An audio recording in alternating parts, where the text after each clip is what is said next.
यह प्रॉब्लम जे एडवांस 2016 में पूछा है और बाइनोमियल थ्योरम से रिलेटेड है।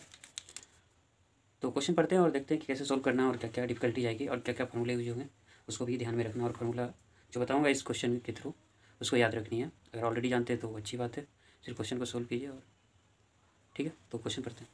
क्वेश्चन क्या है कि let M be the smallest positive integers. That means M क्या है, स्मॉलेस्ट पॉजिटिव इंटीजर्स हो सकता है। पॉजिटिव इंटीजर्स पता है ना नेचुरल नंबर में, ठीक है। Smallest positive integer such that coefficient of x square in the expansion of 1 + x² + 1 + x³ + ... 1 + x power 49 + 1 + mx power 50 is 3n + 1 × 51c3 for some positive integer से। दैट मीन्स एम और N क्या है, positive integer से। That mean M और N क्या है, natural number बोल सकते हैं नहीं। तो अपने को पता करना है एन का वैल्यू क्या होगा, ठीक है। अरे एम क्या है, स्मॉलेस्ट पॉजिटिव इंटीजर्स होना चाहिए फॉर द गिवन कंडीशन, ठीक है। तो स्मॉलेस्ट पॉजिटिव इंटीजर्स इसका लेना है दिए गए कंडीशन के अनुसार। तो क्वेश्चन क्या बोलता है पहले उसको समझ लेते हैं, उसके बाद सोल्व करना होगा। तो क्वेश्चन तो पढ़ लिए, एम और एन इंटीजर्स है और दिया है कोफिशिएंट ऑफ x²। यहाँ देखिएगा लिखा हुआ है, इससे थोड़ा क्वेश्चन को ब्रेक करता हूँ। और coefficient of x² in the expansion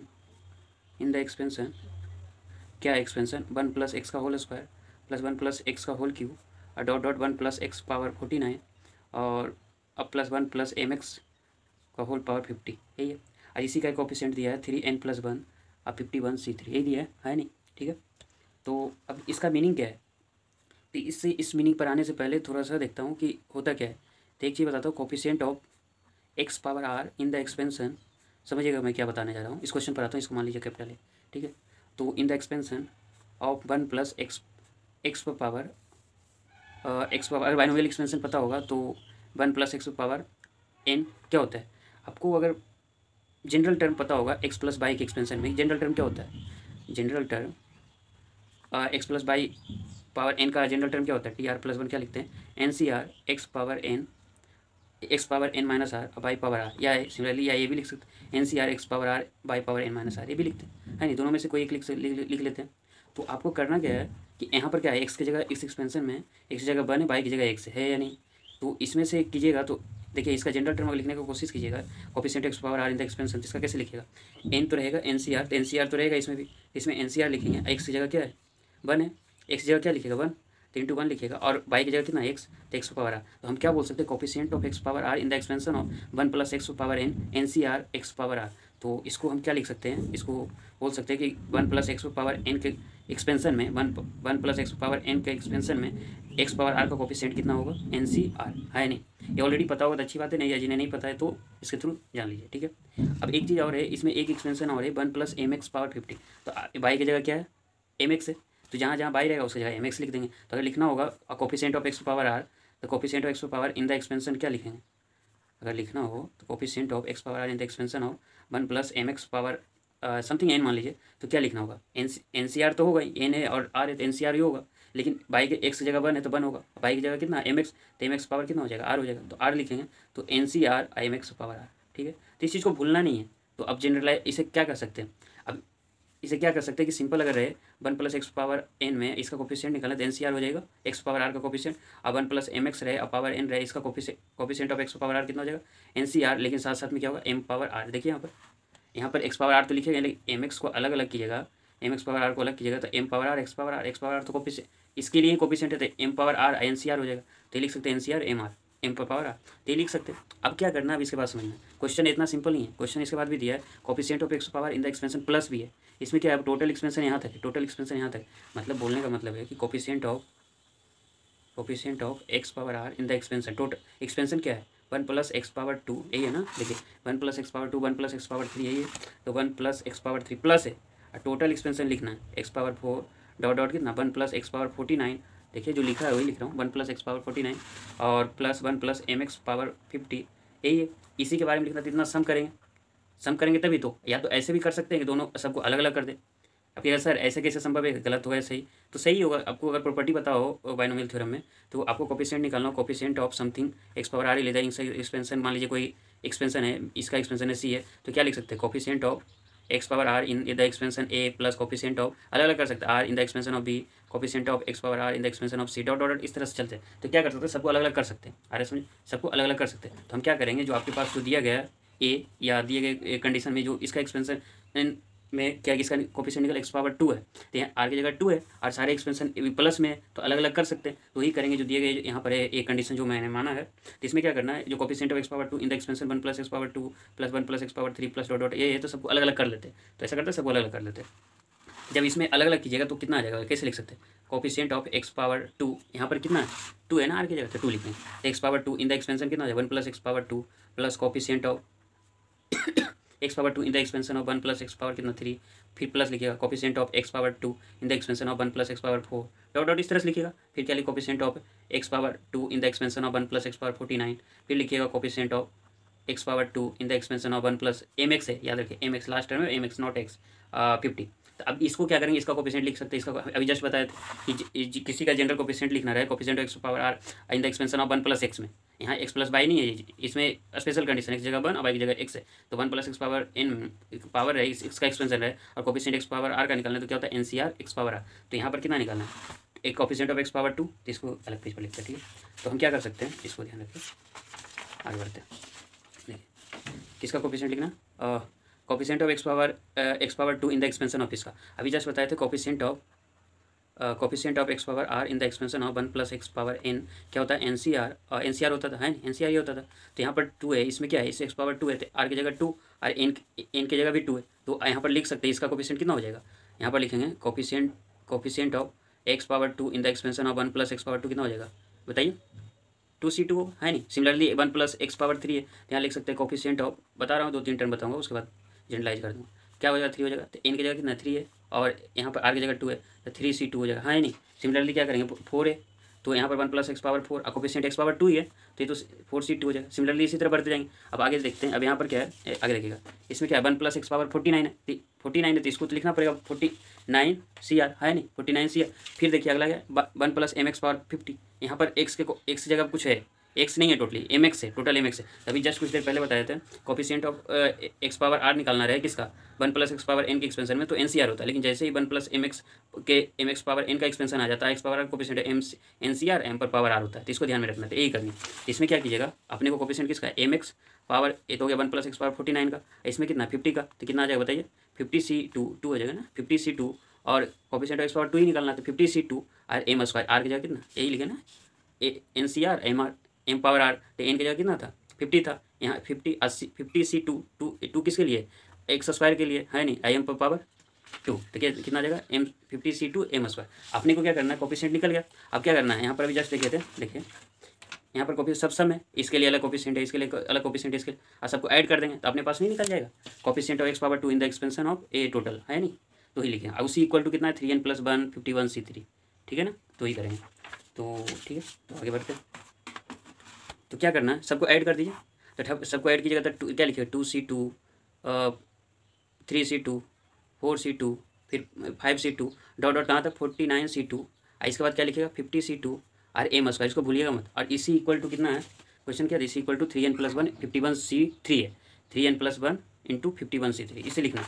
तो इसी इक्वल टू कितना हो जाएगा 3n + 1 51c3, ठीक है। तो अपने पास इतना मिल गया। अब क्या करना है इसके बाद इसका प्रॉपर्टी यूज करना है, इतना तो हो गया। अब सर इसे सम कैसे करेंगे, इसके लिए क्या मेरे पास क्या है फॉर्मूले हैं, तो इसको इसे कैपिटल भी मान लो, इसे मान ले तो कैपिटल भी मान ले। अब इसे कैसे सोल्व करेंगे, तो आपको अगर पता होगा एक प्रॉपर्टी होता है NCR + NCR + 1, तो इसका प्रॉपर्टी होता है n + 1 CR + 1 होता है, ये पता है या नहीं, नहीं पता है तो इसका एक प्रॉपर्टी होता है। इसी प्रॉपर्टी का यूज करके एक प्रॉपर्टी और होता है KCK + K + 1 CK + K + 2 C, अगर आपको पता होगा तो ठीक है। ये प्रॉपर्टी KCK और फिर K + 3 CK और डॉट डॉट NCK इस तरह प्रॉपर्टी होता है। इसका फाइनल आंसर जो आता है इसे इक्वल टू, अब इसके थ्रू प्रूव किया जाता है, मैं यहाँ पर बताने नहीं जा रहा हूँ, आप कर सकते हैं, ठीक है। नहीं करना तो थोड़ा हिंट दे दूँगा, खुद कर लीजिए।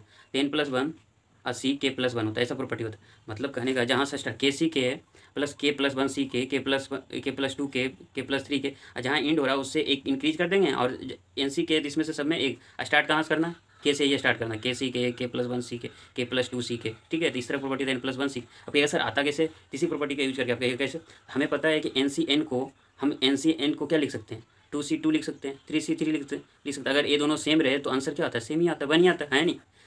हम यहाँ लिख सकते KCK को लिख सकते हैं K + 1 CK + 1 है नहीं, और K + 1 CK लिख सकते हैं या नहीं, K + 2 CK K + 3 CK dot dot N C K लिख सकते हैं। अब बताइए इसका फॉर्मूला यूज कर सकते हैं, एन सी आर है, N C R plus one है, बताइए के प्लस वन है, के प्लस वन है, अरे तो यहाँ पर क्या हो जाएगा, ये दोनों तो सेम आ गया, देखिए ये दोनों सेम आ गया, और एक इंक्रीज कर रहा है, तो एक इंक्रीज है, तो इसी के लिए क्या लिख सकते हैं, के प्लस टू सी, बताइए के प्लस वन है नहीं। अब यहाँ देखिए फिर के प्लस टू सी के, अब ये देखिए ये इंक्रीज करेगा कि नहीं, के प्लस टू ये सेम है, लेकिन यहाँ देखिए आर प्लस वन है, तो यहाँ आर प्लस वन आया था कि नहीं, यहाँ एक डिक्रीज था, जिसमें डिक्रीज है, इसको क्या लिख सकते हैं, के प्लस थ्री सी के है, के प्लस वन है नहीं, लिख सकते हैं। फिर यहाँ से लेके जाएगा तो इसलिए लिखे के प्लस फोर सी के प्लस वन, ऐसे लिखे, इसी तरह इंक्रीज करते जाएगा, तो यहाँ पर समथिंग एन सी के आ रहा है, तो इसके बगल में क्या आ जाएगा, एन, बताइए एन माइनस वन, या सॉरी एन प्लस वन आ जाएगा ना, सॉरी रुकिए, यहाँ पर आ जाएगा एन सी के और plus one plus N C K, last में जो आएगा आप करके देखिएगा, आएगा ये N C K plus one plus N C K, तो आपके पास कितना आ जाएगा, ए ऐड हो जाएगा, तो N plus one C K plus one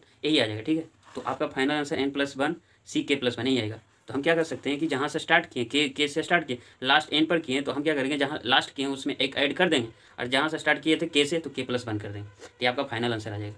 तो इसी तरीके से 2C2 से स्टार्ट किया, अंत कहाँ किया, 49C2 से, कहाँ से किया 49C2, तो हम क्या लिख सकते हैं, जहाँ से स्टार्ट कहाँ से किए थे 2 से, तो हमारा जहाँ से स्टार्ट किए थे उसमें एक ऐड कर देते हैं, सी के प्लस वन हो जाएगा, और फिर जहाँ इंड किए उसमें एक ऐड हो जाएगा, इसका जो फाइनल आंसर लिखेंगे, तो इस जहाँ इंड कहाँ किए 49 पर, इसे लिख सकते हैं 49 प्लस वन, और स्टार्ट किया 2 से, तो 3 आ जाएगा। तो इसका फाइनल, इसका जो आंसर आ जाएगा कितना आ जाएगा, 2C2 plus 3C2 plus 4C2 dot dot 49C2 क्या लिखते हैं 50C3। अब कहेगा सर इसको क्यों नहीं किए, क्योंकि यहाँ पर क्या है, एम स्क्वायर अलग से आ गया, अगर नहीं रहता तो इसका भी ऐड कर लेते हैं, लेकिन ऐसा तो कर नहीं सकते, यहाँ पर एक कंडीशन बना दिया एम स्क्वायर आ गया, तो इसको इंक्लूड नहीं करें, इसको अलग से ऐड करेंगे। तो हम क्या बोल सकते हैं 2C2, अब यहाँ से फ्रॉम बी से कर सकते हैं, फ्रॉम बी से समझिएगा, तो बी से क्या कर सकते हैं हम, डायरेक्ट लिख सकते हैं 50C3, फिर प्लस करेंगे, और 50C2 है, तो 50C2 M square into 3n plus one और 51C3 लिख सकते हैं।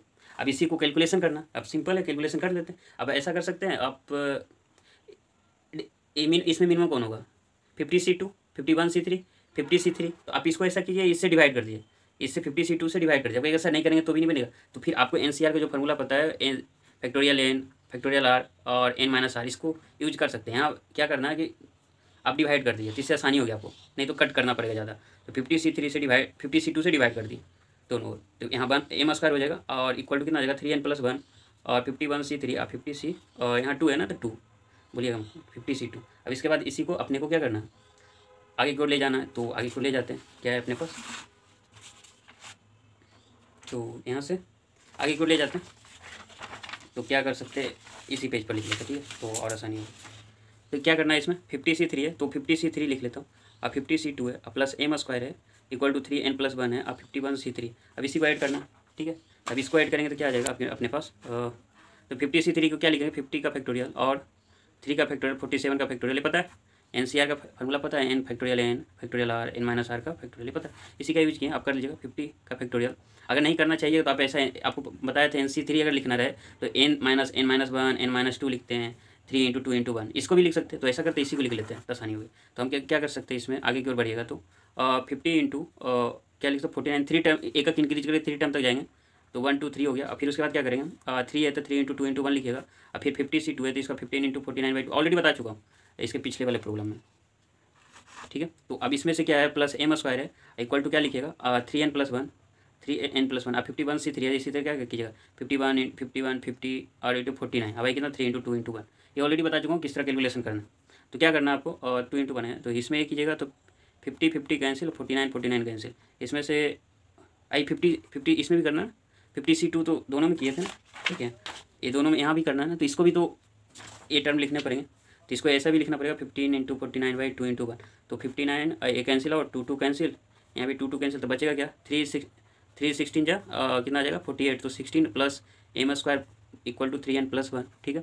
उसके बाद क्या कीजिएगा, और इंटू है तो 17 3 जा 51 इंटू 17 आ जाएगा। अब इसे क्या करना, कैलकुलेशन ही करना, तो इसके बाद क्या 16 plus M square equal to कितना आ जाएगा 51n प्लस 17। अब इसको इधर को ले जाए राइट साइड में, तो 51n प्लस 17 माइनस 16, तो इसे लिखिएगा एम स्क्वायर बराबर 50n प्लस 1।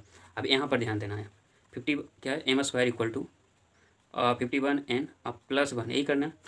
तो जो आपने क्वेश्चन पूछा था, क्वेश्चन क्या था, अपने पास m का जो वैल्यू आना चाहिए स्मॉलेस्ट होना चाहिए फॉर द गिवन n के लिए, n क्या है कोई नेचुरल नंबर ही है, क्योंकि पॉजिटिव इंटीजर्स बोला है, तो सम पॉजिटिव n का वैल्यू क्या हो सकता है 1 2 3 4 5 6 7, इस तरह से चेक करना पड़ेगा आपको m का स्मॉलेस्ट पॉजिटिव इंटीजर आना चाहिए। अब यहाँ देखिए एम स्क्वायर क्या है, एम स्क्वायर क्या है, एक किसी नेचुरल नंबर का स्क्वायर नहीं बोल सकते, क्या है square of any natural, square of any natural number क्या हो सकता है, 1 हो सकता है, 4 हो सकता है, 9 हो सकता है, इस तरह से टर्म होंगे। तो स्क्वायरिंग में यहाँ पर क्या होना चाहिए, तो इसको बोल सकते हैं कि इसका इस तरह के टर्म आना चाहिए। तो अब यहाँ से एन का वैल्यू क्या है, एन का वैल्यू भी नेचुरल नंबर है। अब नेचुरल नंबर कहाँ से स्टार्ट है, 1 से, तो चेक करना पड़ेगा आपको। फिर ऐसे बहुत सारे चेक करने नहीं है, इस तरह से फ्रेम ही रहेंगे कि आपको 1 2 3 4 5 6 जाते जाते हो जाएंगे। एन बराबर 1 रखेगा तो क्या जाएगा 52, तो किसी भी 52 आया इन टर्म, यूनिट टर्म बता सकते हैं, इस किसी भी नंबर का स्क्वायरिंग होगा, नहीं होगा। फिर 2 रखेगा तो 102 + 1 कितना 103 आएगा, ये भी नहीं आएगा, क्योंकि किसी भी नंबर का स्क्वायरिंग कीजिएगा तो 103 नहीं आएगा, है नहीं, किसी भी नेचुरल नंबर का स्क्वायरिंग कीजिएगा तो नहीं आने वाला। सिमिलरली क्योंकि एम भी नेचुरल नंबर है, एन भी नेचुरल नंबर है, तो एम इक्वल टू कितना 3 रखिएगा, तो एम 51 × 3 कितना गिर 3, और कितना आ जाएगा 51, तो 154, ए भी नहीं आएगा किसी का।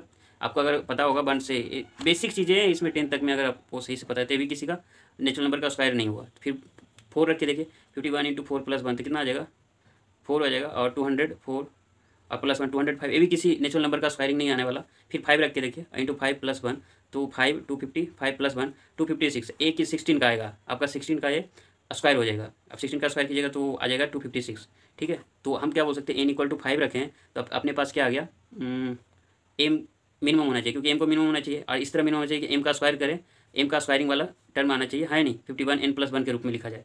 तो हम क्या कर सकते हैं कि वेन जब n = 1 रखते हैं तो हमें एम स्क्वायर क्या आ रहा है, एक मिनिमम बन रहा है नहीं, एम स्क्वायर बनना चाहिए। तो हम क्या बोल सकते हैं कि n = 5 रखे थे ना, n = 5 है, n = 5, तो क्या बोल सकते हैं n = 5 रखेंगे तो m का वैल्यू क्या आ जाएगा, smallest positive integers for the given condition क्या था, गिवन कंडीशन क्या था, ए था। तो गिवन कंडीशन जो दिया है उसको सेटिस्फाई करेगा, तो हम क्या बोल सकते हैं कि n = क्या हो जाएगा, द वैल्यू ऑफ n = 5, और मिनिमम स्मॉलेस्ट पॉजिटिव इंटीजर 256। ये भी क्वेश्चन पूछ सकते हैं, तो आपको ऐसा भी पूछ सकता है m + n का वैल्यू कितना हो जाएगा अगर if smallest positive integer for the given condition. तो इसमें बहुत सारी चीज़ सीखने को मिला होगा आपको। तो क्या क्या चीज़ सीखे आप बता सकते हैं। तो क्या है, पहला तो एक्सपेंशन है, किसी भी का कोफिशिएंट निकालना रहे और सम रहे एक्सपेंशन में, तो क्या कर सकते हैं, एक्सपेंशन को अलग अलग कर सकते हैं, है नहीं।